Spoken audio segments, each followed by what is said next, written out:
I, like a lot of people, have been in a very the reason why I did a big sigh is because I've actually been doing this video twice, which I promised myself not to. Um, Initially, I had this script that I wrote on my little MacBook notes, and I deleted it after I finished it. But when I looked at the video, I was like, this is such an unnatural video in general. It just came across as ingenuine in some ways, because it just felt like I'm reading a script. So I was like, you know what, I'm not gonna do that anymore. I'm just gonna yap and I'll see how I feel about editing it. Today I was supposed to talk about being avoidant, and ever since I grew up, I felt like my family environment, my social environment, has shaped me into not approaching conversations because I just didn't feel heard in return, or I might get into trouble because of it.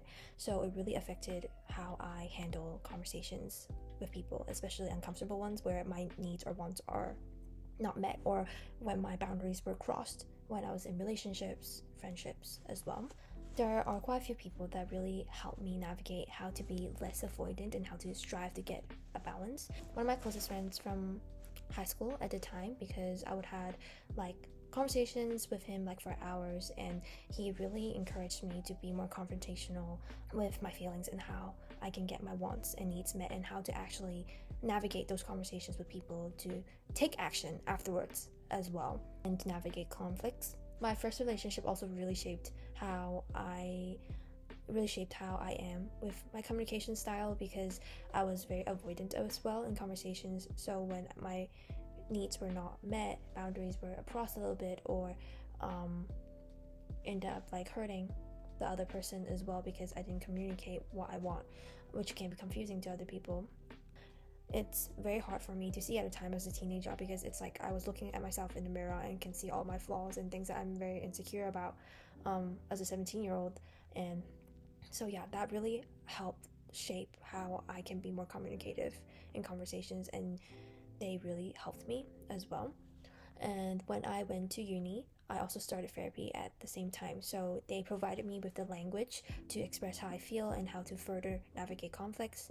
And my friendships, family, relationships at the time helped me practice them, which is amazing. But the problem is, I think I got to a point where I really hated that part of myself where I was very avoidant. So I would go all the way to friends or people around me to have very open conversations about any sort of conflict that we might have. And I just realized that sometimes some people don't have the capacity at the time to do so, or time to do so as well. And it's hard to have open conversations with everyone when you know for a fact that we won't meet each other halfway. And sometimes they're not having the capacity to listen either, and that goes both ways. That might be me as well at times. So it was very interesting for me to realize that there should be a balance where I know avoiding conversations is not good, but when you've already had multiple conversations with the person that you were with or a friend that you have, and the conversation was still not productive because of maybe I was not speaking too clearly or they weren't speaking too clearly, then it's also okay to avoid that for now. But avoid that is another word, but take a pause on this conversation and actually gather your thoughts and then continue afterwards. What I essentially really wanted to say is please give yourself some grace and knowing when to step back at times.